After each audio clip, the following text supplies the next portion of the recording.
I don't know what dating violence is. If one of the partners in the relationship is asking you to do something that you are uncomfortable doing and hurts you for it, emotionally or physically, that's definitely some sort of dating violence. Physical abuse, which is hitting, any of that sort, is not okay. Verbal abuse is not okay. It's not cool to call other people bad names. It's not nice at all. And then like mental abuse too, where like they're always putting you down. That's not good. Bad idea, I guess. I mean, if you're dating somebody, it's supposed to be a good thing, not a bad thing. Everyone has their fights and stuff, but you know, some people take it too far. If you're in a relationship and he hits you and he keeps you away from your family and friends. When somebody's abusing the other person in the relationship. When two people are in a relationship and either the man or woman hurts their partner. When like a guy physically abuses his girlfriend, and probably emotionally too. Violence between two people in a relationship, and that could be like verbal abuse or physical abuse. Dating is an exciting experience and a way people get to know one another in community. For Christians, dating is an opportunity to experience partnership and to start to consider going deeper in the commitment into marriage. Dating is great practice for marriage. But sometimes relationships can get out of control and either physical or psychological abuse can begin to take place. Next on Realfaith TV, we're going to talk about dating violence. Hi everyone, I'm Kira. And I'm Justin. Dating violence is a very serious problem in society today. That's right. In 2008, the New York Times reported that 24% of teens know at least one student who has been a victim of dating abuse. 1/4 of teenage girls in a relationship report verbal abuse from their boyfriends. And according to NCCD, the National Council on Crime and Delinquency, 1.5 million high school students nationwide experience abuse from a partner every year. They also report that 1 in 3 adolescent girls is abused in some form by someone they're seeing. Unfortunately, our spotlight guest, Aileen, is familiar with this topic. She was verbally and physically abused by a boyfriend of 4 years. Next, she'll share with us how she characterizes dating violence. And why she believes victims of dating violence are reluctant to report it.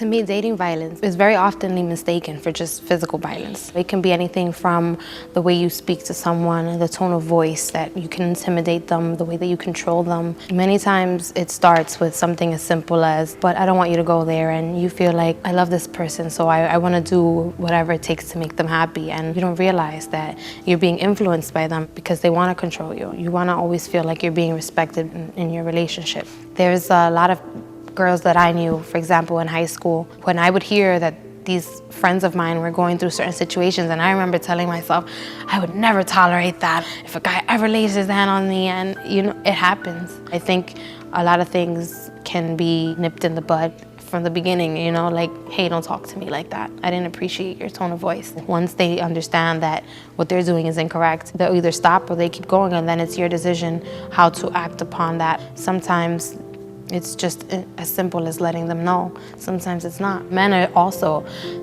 victims of dating violence. Women can be very manipulative in their nature and the way that they carry themselves and the way that they direct themselves at men. It's important that guys out there know that. Try to be open and truly take in whether or not you guys are in a good place. Why do people that are in relationships not say anything? Why do they stay silent? A lot of it has to do with shame.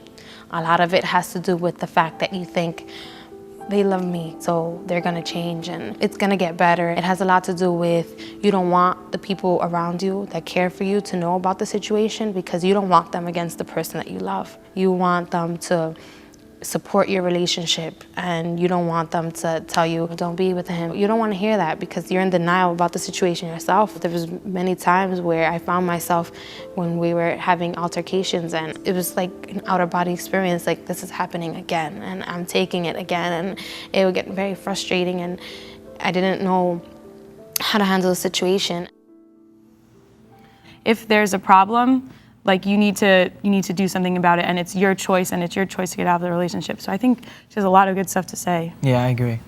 Well, let's meet our studio guests and see what they have to say about dating violence. Okay, they are Phil, Jackie, Caitlin, Chris, Sierra, Andrew, and Kendall. So have any of you experienced or witnessed dating violence? There was a lacrosse player who went to the University of Virginia, and he beat his girlfriend to death. And I think it was just really abrupt. You know, it really like resonated because, you know, everyone thought, how could someone do something like this, you know, especially to someone that they love. I remember reading about that story, and I remember friends with the girl said that it was so unexpected. Unfortunately, in my life, I've witnessed dating violence in someone's relationship, and that person just happened very close to my heart. And they trusted me, and they told me everything that happened. It was very sad for me to be there and listen to what has been happening to her. There was a couple at my school, and I didn't know them personally. All the time, you could just see them constantly yelling at each other. For a complete stranger to realize how terrible that relationship is becoming made it just even worse to look at. Dating violence usually starts with subtle signs. Possessiveness, jealousy, and control by the abuser can be mistaken for intense love. The abuser may say he or she loves them, but then tries to isolate the victim from their friends, family, and other activities. We all need to recognize these early signs for ourselves and our friends. Maybe we can save a friend from pain. We may even be able to save a life. Next, we ask the teens on the street if they or someone they know has ever been a victim of dating violence. Let's check it out. I have actually not been a victim of dating violence, but one of my best friends was molested, and I can honestly say that if you're not comfortable with something that has happened to you, you need to tell somebody. I've seen it happen a couple times, but it's never been to the point where she would come home with like bruises or anything. One of my friends, he was dating a gymnast, and actually she was the one committing the violence to him. In this case, the girl, he actually hitting the guy a couple times. Have you or anyone have been a victim of dating violence? Explain. I don't think I have. I haven't. Never. No, I hope it stays that way. Yes. I don't want to go into detail. One of my friends, he used to hit his girlfriend, and that really got out of control. Like the police got involved. They came to the school and arrested him. It wasn't really a good look. We're no longer friends now, but it wasn't a good look for him. I think it's surprising how many people in the video said that they were a victim or that they knew someone who was a victim, because sometimes you don't even realize how common of a problem that it is. But then here are all these people that it happened to them. Especially verbally, a lot of people don't even realize that they are victims. When my friends tell me stories of the fights that her and her boyfriend or him and his girlfriend would get into, I always say to them, how do you put up with that? That they're abusing you and they don't even get it. You don't really see what's going on, but you can tell in people's eyes the pain that they hold and stuff. A lot of times we play around hitting each other and stuff, but we never know. It could lead to something big, especially if our relationship is still going on for years and years, and it can end up the guy hits the girl, she's end up in the hospital or something like that. Abuse is the opposite of the way Jesus wanted us to treat one another. It's the opposite of loving one another, as we have been loved by God. We all deserve to be treated with respect and dignity. The Catechism of the Catholic Church says that respect for the human person considers the other another self. It presupposes respect for the fundamental rights that flow from the dignity intrinsic of the person. Next, Aileen tells us that the pattern of her abuse started with the little things. Her boyfriend at the time wasn't showing her respect, and he started to lose his temper more often. Soon, her self-esteem began to diminish, and she was accepting abuse she thought she would never tolerate. It started with little things I remember one day he brought me a juice and I didn't want it, and he slammed it, and I was like, oh my gosh. Every time I wanted to hang out with my friends, at first he was like, yeah, I'll take you and I'll pick you up.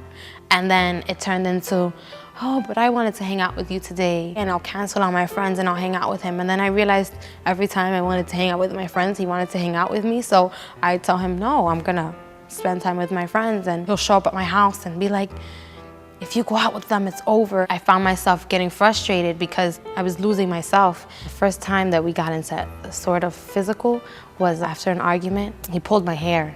It was a week before Valentine's Day, and he came around Valentine's Day with flowers, and I forgave him. They tell you they'll never do it again, and it went from pulling your hair to pushing you to spitting in my face to punching me. One time we got in an argument and he actually bit this side of my eye, and I didn't see my mom for like a month because I was scared that she would see the black and blue. We got in another argument and he pushed me and I hit my head on a table. I had a headache for like a year. There were a lot of signs and I wish I would have just paid attention more. They tell you that you're not good enough, and if you're getting hit or pushed, all these things make you feel inferior. Your self-esteem automatically goes down no matter how much you fix yourself up. On the inside, you feel battered and you feel broken.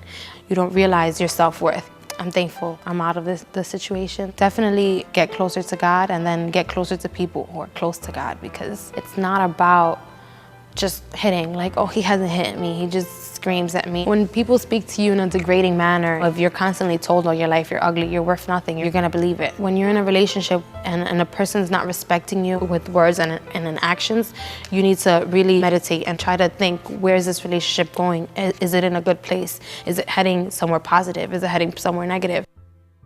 I really admire that, the fact that she turned herself out of a bad situation and turned to God. And it just goes to show you how God really is always there for you and can really help you out of a bad situation.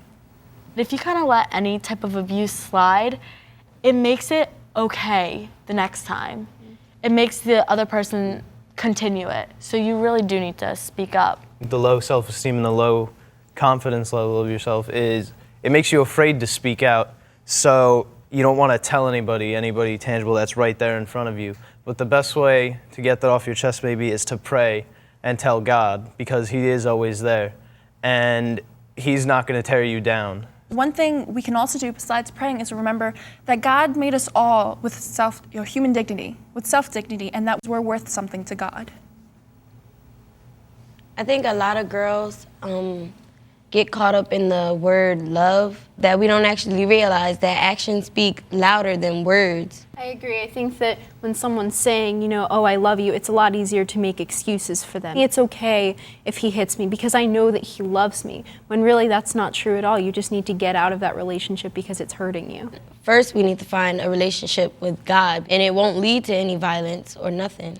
The person that you're with, they should look at you and treat you, the way that God would treat you. And, they should be loving to you. They should see you as a person that has so much worth and value, and they should never treat you anything less because you don't deserve anything less.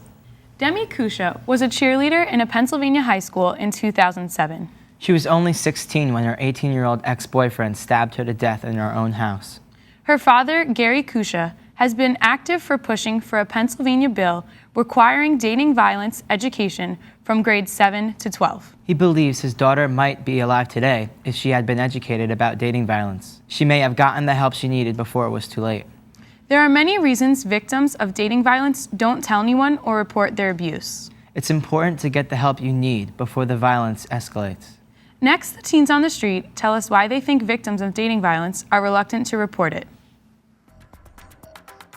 Maybe they're scared that somebody won't believe them, or they're scared that they'll become an outcast because of it. They're scared and they don't want the other person to come after them, and they don't want to lose that other person. They have feelings for that person. They don't want to get them in trouble. Some people blame themselves. Some people just don't want to lose that person because they're so lovesick about them. They're scared they're going to get abused again.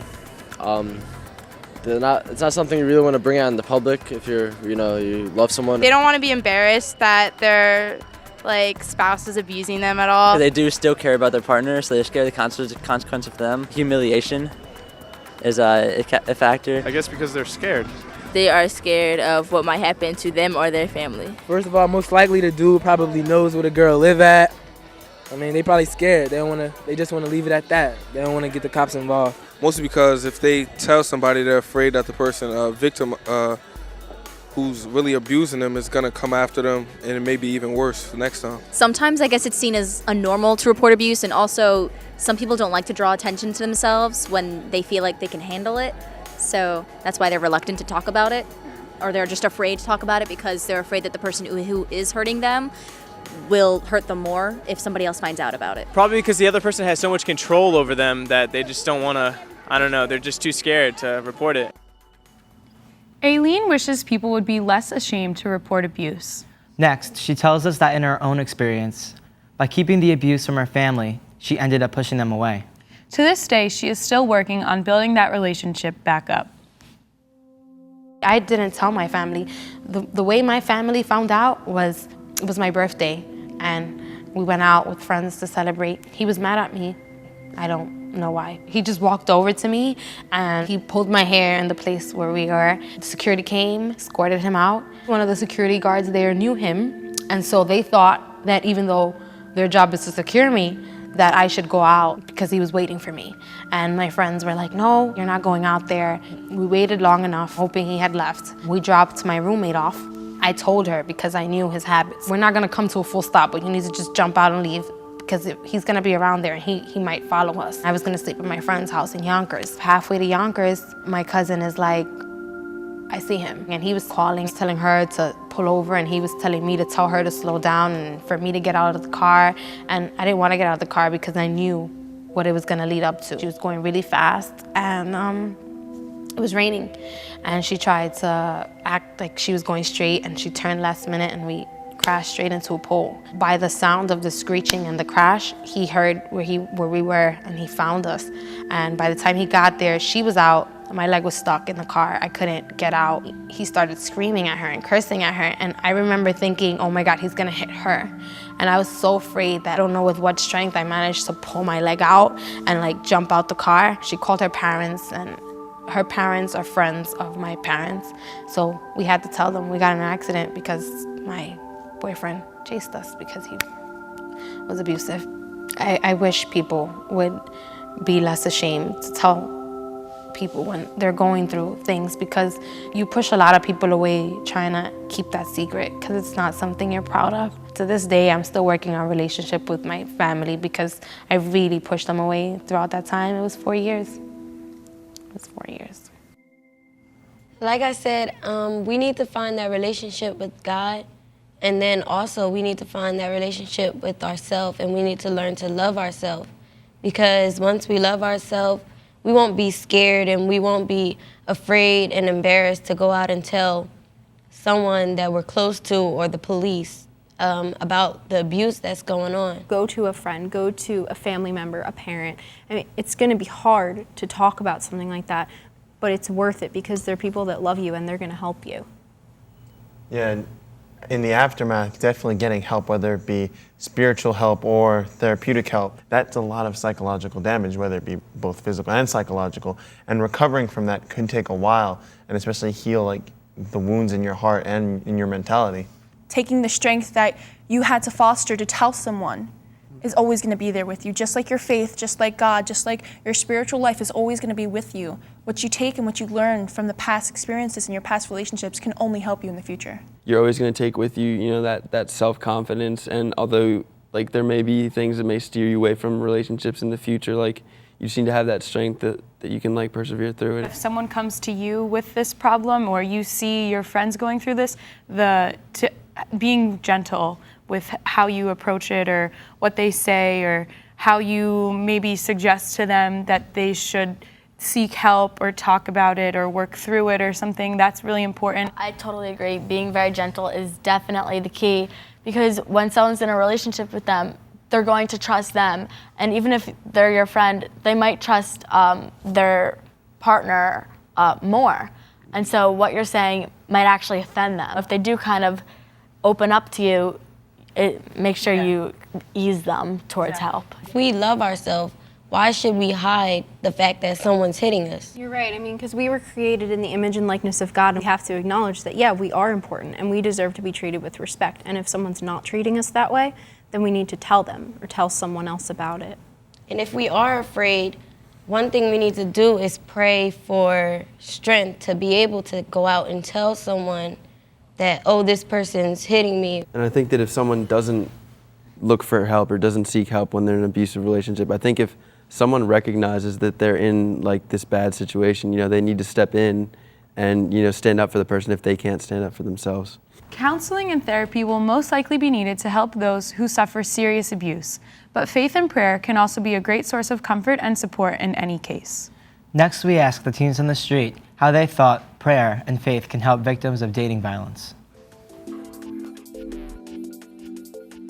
I don't really follow religion. I mean, I believe in God and all, you know, but I I mean, if you're with somebody, you're supposed to love them. You're supposed to make them feel good, you know, not bad. If you love someone, just treat them how you want to be treated. You should be loyal, faithful. It should be an equal partnership. I think we should respect everyone and treat everyone like the way that they should be treated. There should be mutual respect, and you should always treat your other as you would want to be treated. I always treat people with the same respect I'd like to be treated, and if someone is disrespecting me or calling me names, then it's not okay. Treat a person how you want to be treated. Like if you shouldn't hit on or physically or verbally abuse anybody. Everything can be worked out through a great conversation. And if you're gonna hit someone, then that's not okay, and something should be done about it. My faith, it basically teaches me to be loyal to one woman. I mean, treat her right. It's a woman out there for every man, so there's no need to keep going around with all the different women. Just find one woman and take care of her, make sure she's all right. Just how to actually treat someone nicely and with respect. Well, I'm Catholic, so you're supposed to respect each other till death do you part in terms of marriage. How can someone's faith or prayer help someone who is caught in an abusive relationship?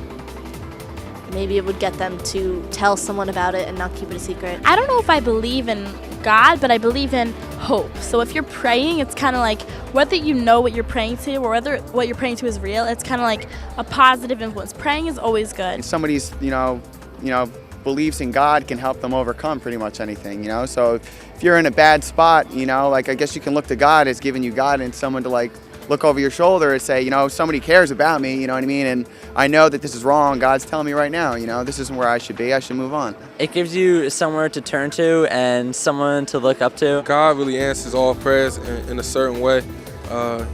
He makes miracles happen in many different ways. So it may not come right away, but He's going to help you sooner or later. If you don't have faith, then you'll fall into a depression and stuff like that. So it's just really important to have. You can always talk to Him, so that can help if you need somebody to talk to. If you know your faith and you know that you're supposed to be respected and this person is supposed to be respecting you, then you know that you are in a bad relationship and you need to get out of there. So 1, of course, pray, and 2, get help, and don't be afraid to tell people. We are reminded that God is always there for us when we read from Psalm 28, "The Lord is my strength and my shield, in whom my heart trusted and found help. so my heart rejoices. With my song I praise my God." Aileen did turn to God and to her faith community for strength and support. Next, she'll tell us how her healing has taken time, but she can now appreciate how far she's come. She also talks about the power of prayer and how it helped her to be strong during the initial breakup.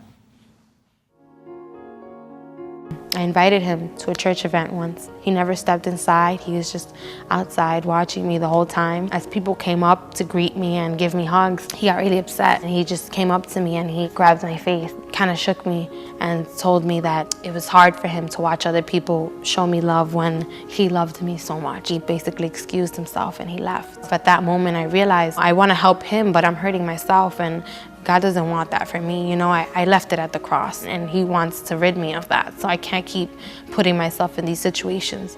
And I just had to completely let it go. It's been a healing process that God has been taking me through, and I'm grateful for every moment. I can look back and appreciate how far I've come and how much God's grace has worked in me. To know that every day I struggle less, and every day I wake up and His mercy just pours upon me, and my confidence is at a higher place than it's ever been, and my heart is open and it's ready to love.